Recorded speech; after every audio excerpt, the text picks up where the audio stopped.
he started calling me every day and asking me to hang out, do this, do that, whatever. Literally every day. He was a little bit older, like he was in college. But nothing, good about him that I could say, really. But I mean, he wasn't scary in any way. And for weeks and weeks and weeks, he would call me. And one day, I ran out of excuses as to why I couldn't hang out.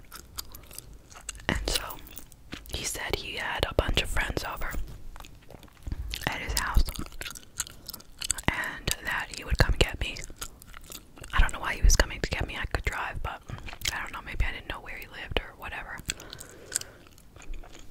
So he would come get me and bring me back to his house, and I could hang out with him and his friends for an hour or something, I don't know. So I agreed.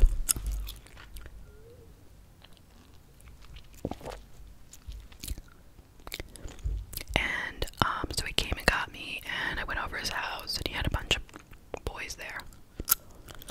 And there was this one. Let's give him a fake name. His name will be David. Okay. So, David and I got to talking, and we hit it off, and we started dating. Now, important to note, David was an Orthodox Jew. For those of you who are not familiar, it means that he's a very strict Jewish boy. He wore a yarmulke, and he could only eat kosher, meaning like no pork, no shrimp. You can't mix cheese and meat in the same meal.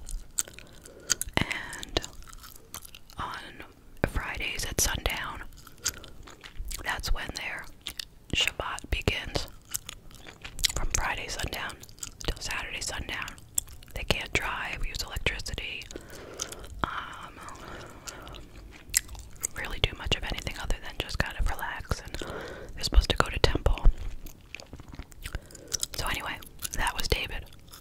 But he was a rebel. He wasn't, like, every time he would leave his house, he would take off the yarmulke and do whatever he wanted.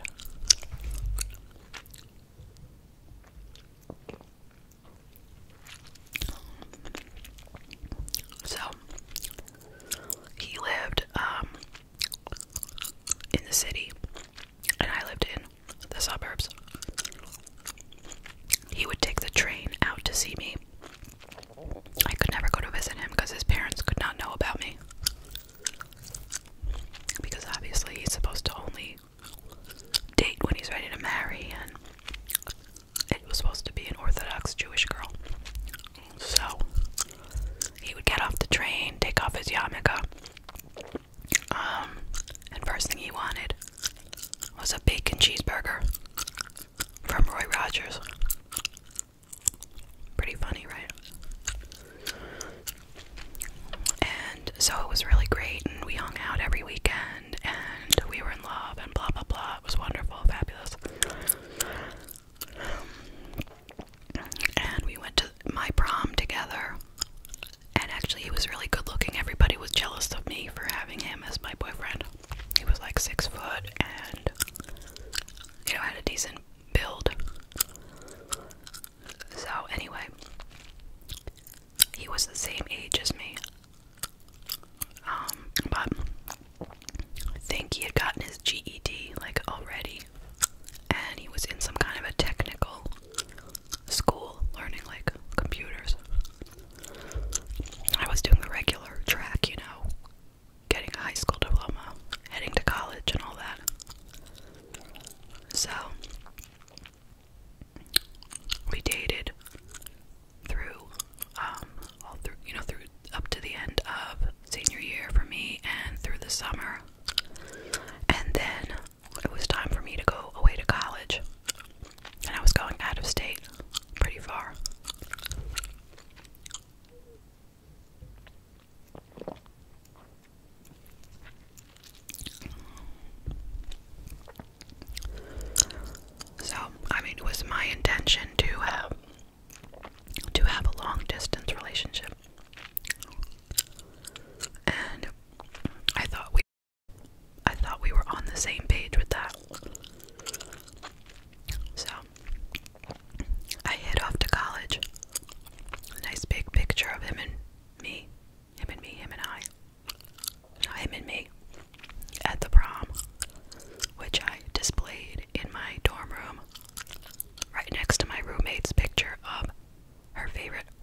first serious boyfriend.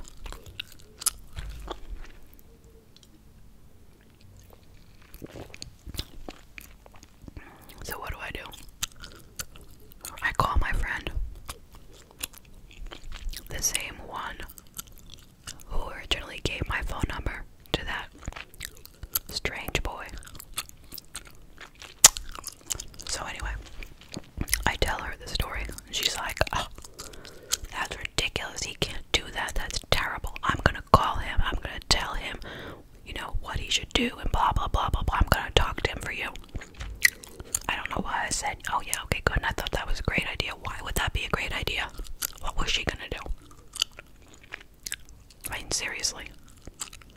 They weren't even friends or anything. She hardly knew him. So anyway, she went ahead and did that. And I don't even remember how I came to find out. Or maybe, okay. So then I spoke to her. So I spoke to her to find out what happened, how our conversation went. And she was like, well, he suggested that we meet at Friendly's to talk about it further. Oh, that makes sense, right? Seeing as how he lives a train ride away. He's gonna come out and meet her at Friendly's. If you don't know what Friendly's is, it's a horrible chain restaurant, in my opinion, horrible,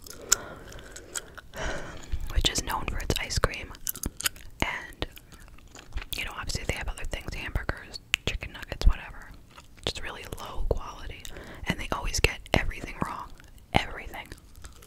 No matter what you order, it's not gonna come out with what you want. Anyway, I digress.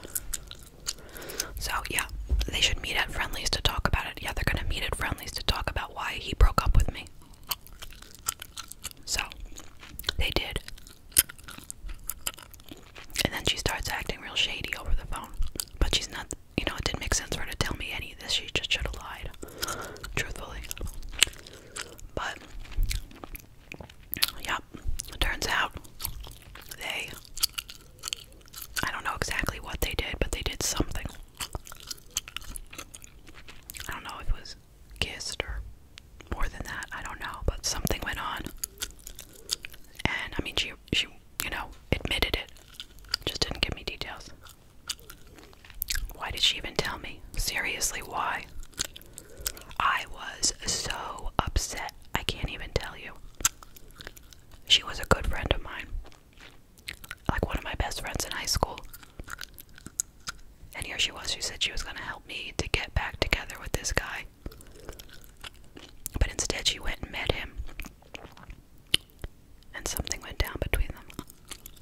I mean, as far as I know, it didn't turn out to be anything. But I wouldn't speak to her again after that. She was like, I'm so sorry, I'm so sorry. It was the strangest thing. It's like she went ahead, she did that, and she told me outright about it like it was nothing. And then she was so sorry. Anyway, I was not accepting that apology. And that's pretty much the story.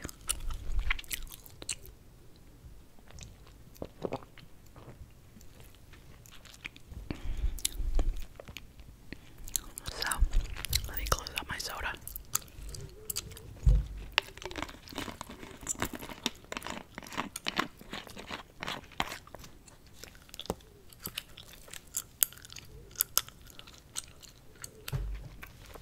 Anyway, I thank you very much for listening to my story, and I hope it was somewhat entertaining at least. Or if it wasn't entertaining, I hope you enjoyed the gum chewing, the whispering, the soda